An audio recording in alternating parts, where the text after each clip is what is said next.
Hello મિત્ર, જય શ્રી કૃષ્ણ. સ્વાગત છે તમારા બધાનું આપણા કિચનમાં. આજે આપણે બનાવશું વ્રત કે ઉપવાસમાં ખવાય એવી બટેટાની ચિપ્સ. તો એના માટે મેં 5 થી 6 બટેટા લીધેલા છે. પહેલાં સારી રીતે ધોઈ લીધા છે. તો હવે આપણે છાલ પાડી લેશું.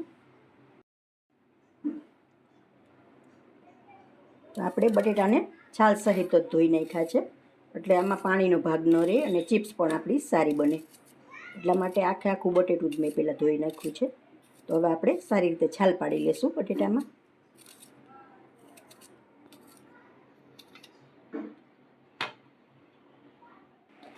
બધા બટેટામાં આપણે સારી રીતે છાલ પાડી લીધી છે. તો હવે આપણે ચિપ્સ બનાવી લઈશું. આ રીતે પહેલાં આપણે કટ કરી લઈશું, એટલે આપણે ચિપ્સ વ્યવસ્થિત બનશે. મશીનની પણ જરૂર નહીં પડે.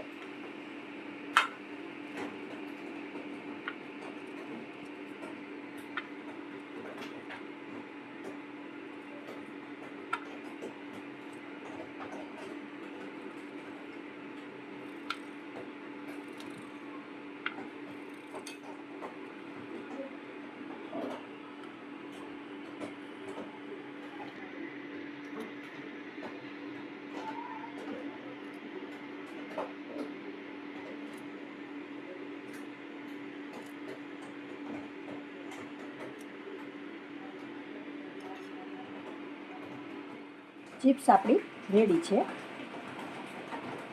અને તેલ પણ આપણે ગરમ થવા રાખી દીધું છે. તેલ આપણું આવી જાય પછી આપણે થોડું ગરમ થઈ જાય પછી આપણે ચિપ્સ એડ કરીએ. તેલ આપણું સારી રીતે ગરમ થઈ ગયું છે. હવે આપણે ચિપ્સ એડ કરી દઈશું. થોડી એડ કરશું, એકદમ ક્રિસ્પી થાય. એમાં આપણે કોર્નફ્લોર કે કંઈ એડ નથી કરતા.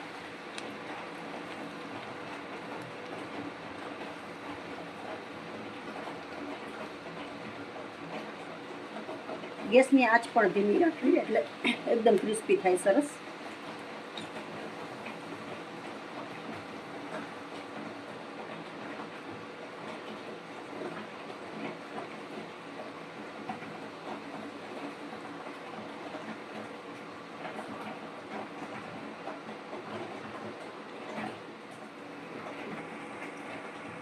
મશીનમાં આપણે ચિપ્સ પાડીએ તો થોડી જાડી થાય છે, એટલે હું હાથથી જ બનાવું છું ચિપ્સ. અને થોડી નાના મોટી થાય આપણે મશીનમાં એકસરખી થાય, પણ એમાં થોડી જાડી રહે, એટલે અમે હાથથી જ બનાવીએ છીએ.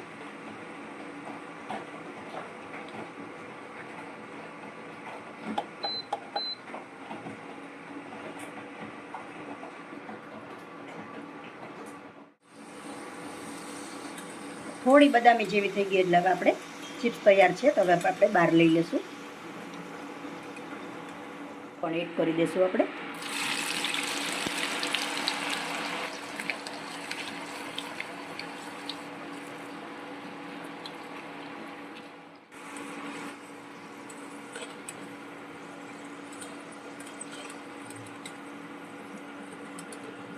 ચિપ્સ આપણી રેડી છે, તો બહાર લઈ લઈશું.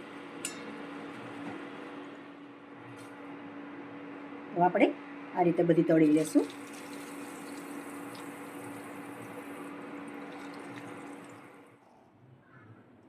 ચિપ્સ આપણી બધી તળાઈને તૈયાર છે. તો હવે આપણે મસાલો કરી લેશું.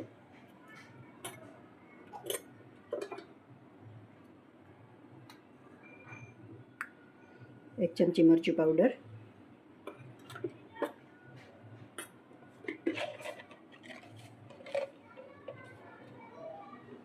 લીંબુ અડધી ચમચી,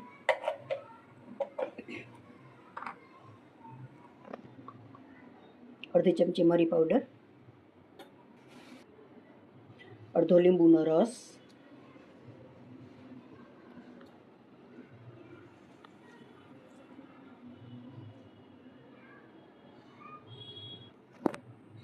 આપણે હાથથી સારી રીતે મિક્સ કરી લઈશું.